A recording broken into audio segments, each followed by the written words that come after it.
The sun was beating down hard on Samuel's back as he followed the cattle tracks through the rocky canyon. 3 long days he'd been searching for his missing herd, and his water was running low. The Wyoming wilderness didn't forgive mistakes, and losing 20 head of cattle could ruin a small rancher like him. His horse, a sturdy mare named Belle, stepped carefully between the loose rocks. Samuel knew this territory well, but something felt different today. The usual sounds of birds and small animals were missing. Even the wind seemed to hold its breath. That's when he heard it. A weak cry, almost like a wounded animal echoing off the canyon walls. Samuel pulled Belle to a stop and listened carefully. There it was again, coming from somewhere up ahead near the red rock formations. He dismounted and tied Belle to a sturdy bush, then climbed over the rocky ground toward the sound. What he found made his heart skip a beat. A young woman was slumped against a large boulder, her blue dress torn and stained with blood. Her long brown hair was matted with dirt and sweat. Samuel rushed to her side and knelt down. She was barely conscious, her lips cracked from thirst. A bullet wound in her left shoulder had been bleeding for what looked like hours, maybe days. Her breathing was shallow and weak. "Ma'am, can you hear me?" Samuel asked gently, touching her forehead. She was burning with fever. Her eyes fluttered, open, revealing green eyes filled with pain and fear. She tried to speak but could only manage a whisper. "Please, help." Samuel looked around quickly, searching for any sign of what had happened. He spotted pieces of a torn petticoat caught on nearby bushes, and what looked like wagon wheel marks in the sandy ground. His experienced eye told him a story of violence and escape. "What's your name, miss?" he asked, offering her water from his canteen. She drank eagerly, water spilling down her chin. "Margaret," she whispered. "Margaret O'Sullivan. They killed my husband. Took everything." Samuel's jaw tightened. He'd heard stories of bandits attacking wagon trains in this area, but seeing the result up close made his blood boil. This woman had somehow escaped and wandered alone in the wilderness for days. He examined her wound more closely. The bullet had gone clean through, which was good, but she'd lost a lot of blood. Her skin was pale as winter snow, and her hands felt cold despite the fever. "How long have you been here?" Samuel asked. 2 days. Maybe 3. "I can't remember," Margaret replied weakly. "I kept walking until I couldn't anymore." Samuel calculated quickly in his head. The nearest doctor was in Copper Ridge, a full day's hard ride away. Looking at Margaret's condition, he wasn't sure she had a day left in her. Her eyes kept closing, and each breath seemed harder than the last. He had to make a choice, and he had to make it fast. The woman was dying, and time was running out like sand through his fingers. Samuel stared at Margaret's pale face and felt panic rising in his chest. Every minute that passed, she seemed to get weaker. Her breathing was so shallow, he had to lean close to make sure she was still alive. He'd seen wounded men before during his time as a soldier, and he knew death when it was approaching. Margaret didn't have hours left, let alone the full day it would take to reach Dr. Patterson in Copper Ridge. But then he remembered something. 5 years ago, his friend Running, Bear, an old Apache medicine man, had shown him a special place. Medicine Creek, the Apache called it, where the water bubbled up from deep underground full of healing minerals that could work miracles on wounds. The creek was only half a mile away, but it might as well have been on the moon. The path was dangerous, winding down steep rocky slopes where one wrong step could send a person tumbling into the canyon below. Just then, Samuel heard horses approaching. His 2 ranch hands, Jake and Thomas, appeared around the bend, leading the missing cattle he'd been tracking for days. "Boss, we found them grazing in the North Valley," Jake called out, then stopped short when he saw Margaret. "Good Lord, what happened here?" Samuel quickly explained the situation while Thomas knelt beside Margaret, checking her pulse with gentle fingers. "She's barely hanging on," Thomas said grimly. "We need to get her to Doc Patterson right away." "She won't make it that far," Samuel replied. "Look at her, she's lost too much blood." Jake scratched his beard thoughtfully. "Maybe we could make some kind of stretcher, carry her between our horses." "That would take even longer," Samuel said. and all that bouncing around would probably finish her off. He looked toward the direction of Medicine Creek, hidden behind the rocky hills. The Apache had used those waters for generations to heal their wounded warriors. Running Bear had sworn to him that the minerals could stop bleeding and fight infection, better than any doctor's medicine.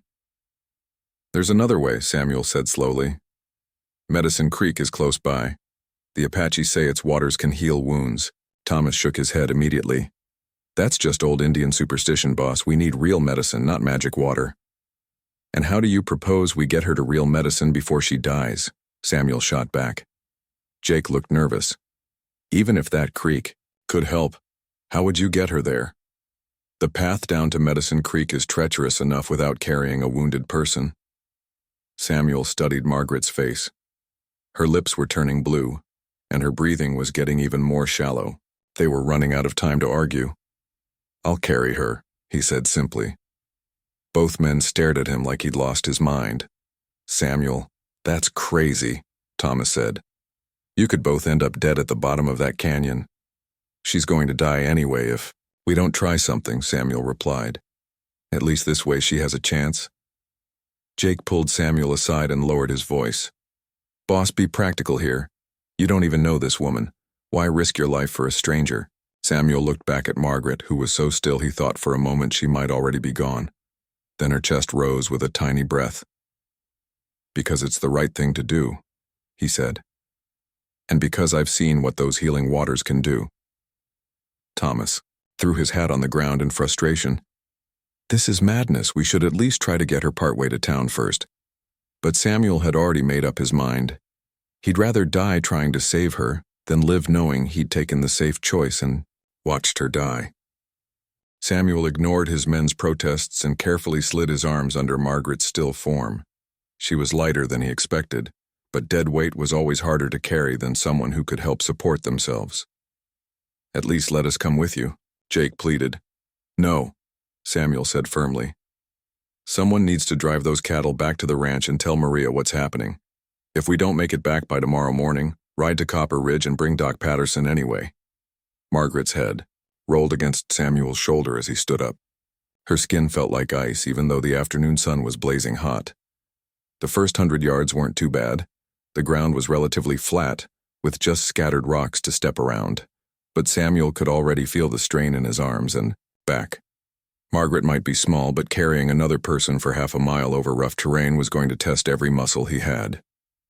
As they reached the edge of the steep descent toward Medicine Creek, Samuel paused to catch his breath. The path ahead looked even more dangerous than he remembered. Loose shale covered the narrow trail and one side dropped straight down into a deep ravine. "Stay with me, Margaret," he whispered to the unconscious woman. "We're going to get through this." He took his first careful step down the slope. The shale shifted under his boot, sending small rocks skittering down the mountainside. Samuel planted, his feet wider for better balance, and continued down. About a quarter of the way down, Margaret stirred slightly in his arms. Where are we going?" she mumbled without opening her eyes. "Somewhere safe," Samuel replied, not wanting to waste breath explaining. "Just hold on." Talking seemed to help keep her alert, so Samuel continued. "Tell me about your family, Margaret. Where were you headed?" "California," she whispered.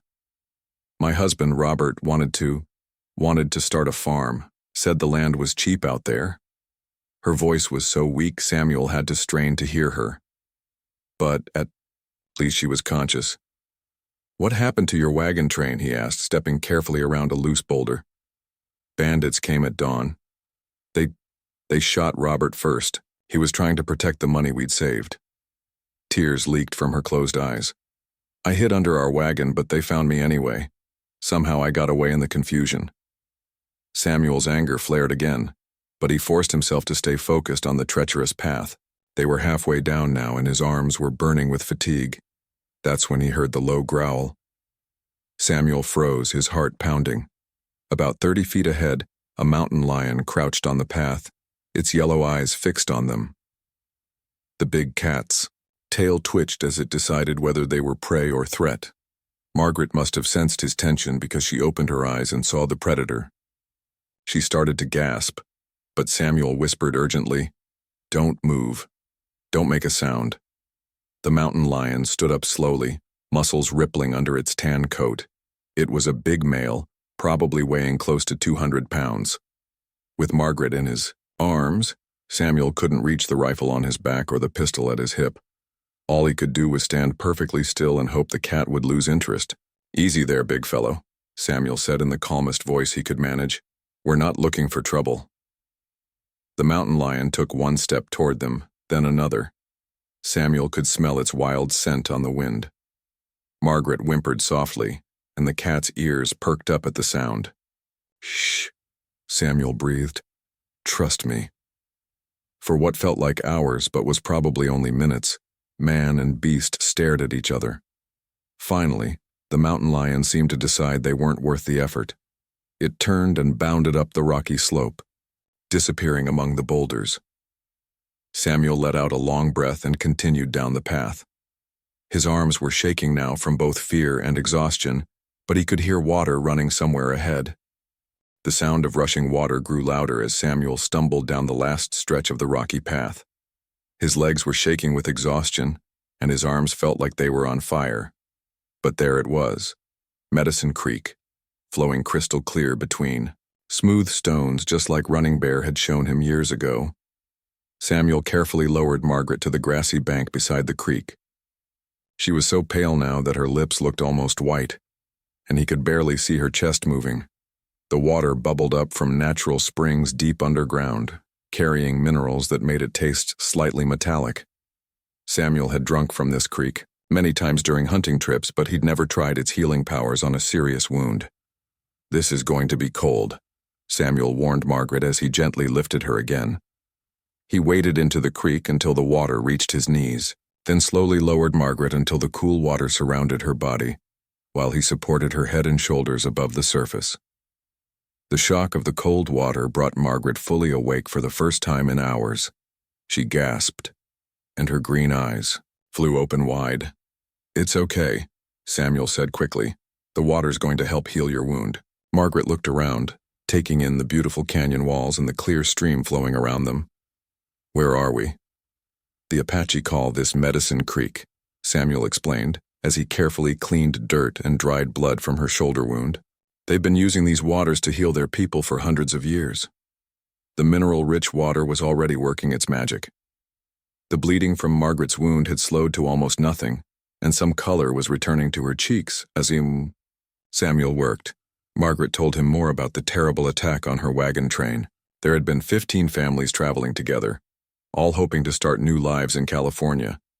The bandits had struck just after sunrise, when most people were still waking up. "They knew exactly what they were doing," Margaret said, wincing, as Samuel cleaned a particularly deep cut. "They went straight for the men first, then started grabbing anything valuable they could find." "How many bandits were there?" Samuel asked. "Maybe 8 or 10. Their leader had a scar across his face and spoke with a strange accent." Margaret shivered, though whether from cold or memory, Samuel couldn't tell. "What about the other families?" "I don't know. When Robert fell, I ran. I know that makes me a coward, but I was so scared." Fresh tears rolled down her cheeks. "Running when you're outgunned isn't cowardice," Samuel said firmly. "It's survival. Your husband would have wanted you to live." While they talked, Samuel gathered some of the special moss that grew along the creek banks. Running Bear had taught him that this particular moss had natural properties that helped wounds heal and prevented infection. He made a poultice from the moss and creek water, then gently applied it to Margaret's shoulder. She hissed at first from the sting, but then relaxed as the pain seemed to ease. "That feels better," she said in surprise. "The Apache have been doctors longer than any white man," Samuel replied. "They know things about healing that most folks have forgotten." As the sun began to set, Samuel built a small fire on the creek bank. The nights in Wyoming could get cold even in summer, and Margaret needed to stay warm to recover her strength.